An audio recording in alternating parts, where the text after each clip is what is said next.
udakuramo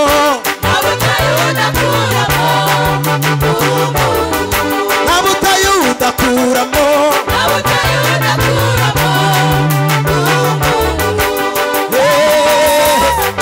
nubwo bitameze neza none n'ejo bikagenda ntabwo babwibihewe humura humura Yesu ari ku ngoma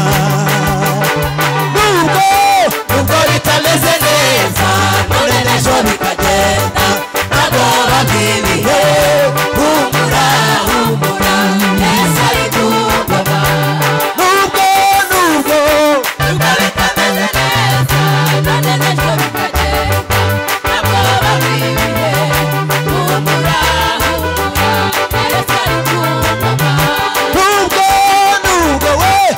bitameze neza none n'ejo bikagenda ntabwo babwibihewe humura humura Yesu ari ku ngoma nubwo bitameze neza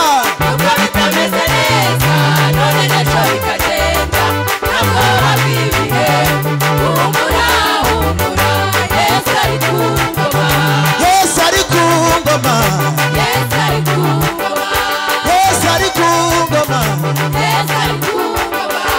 Yesu ari ku ngoma Yesu ari ku ngoma Yesu ari ku ngoma Yesu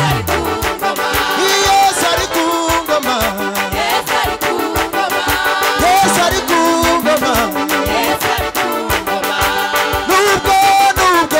nubwo bitameze neza none n'ejo bikagenda ntabwo babwibihewe humura humura Yesu ari ku ngoma nubwo bitameze neza none n'ejo bikagenda ntabwo babwibihewe humura humura Yesu ari ku ngoma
Mwami niwe soko wenyine Mwami Mana yacu yo mu ijuru twakorera umunezero wuzuye haleluya niyo mpamvu Mwami duhimbaza izina ryawe ibiganza bizamuye Mwami Yesu nibiramya izina ryawe ryiza isoko y'umunezero utagira ingaruka Mwami haleluya haleluya Mana yacu yo kwizerwa duhimbaza izina ryawe ryiza duhaye Mwami cyubahiro ubwami bwawe Mwami Mana yacu mu ijuru aya majwi azamuka izo mpundu zizamuka haleluya we worship you Lord we give you glory Lord we honor you tuguhaye cyubahiro tugushyize hejuru Mwami mu izina rya Yesu Kristo mwami. Iyi mitima irakwiyaguriye, iyi mitima irakwihaye, iyi mitima mwami irifuza kugenderwa nawe kugira ngo mwami Imana yacu mu ijuru uhindure Yesu mwana w'Imana.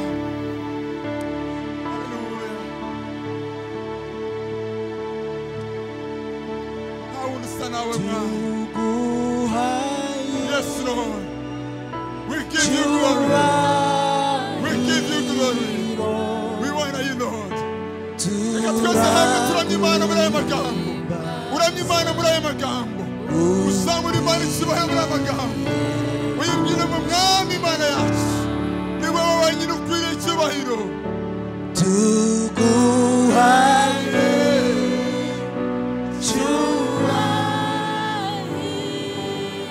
turaguhimbaza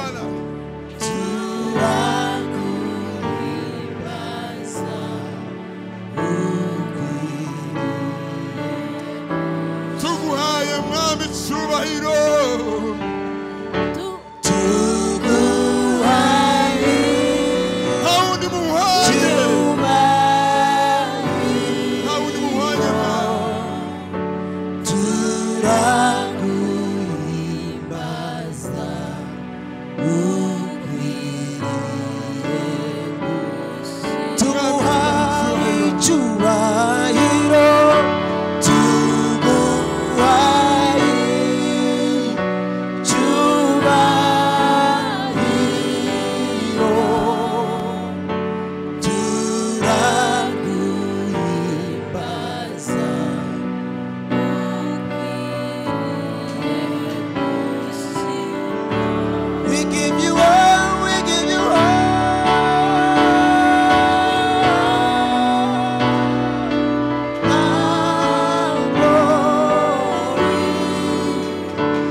Reka wakire mwambaye amashyi n'impundu mu mitima y'abana, bazirikane neza yawe Yesu, hamwe n'ibizima bine n'abamarayika n'abera bose mwami Imana yacu, tukomeye amashyi n'impundu. Turavuze ngo ntiwakwiriye icyubahiro wenyine, turavuze ngo niwe wenyine mwana w'Imana wese wo kugakira kose. Thank you Lord, we bless you, we bless you, we honor you.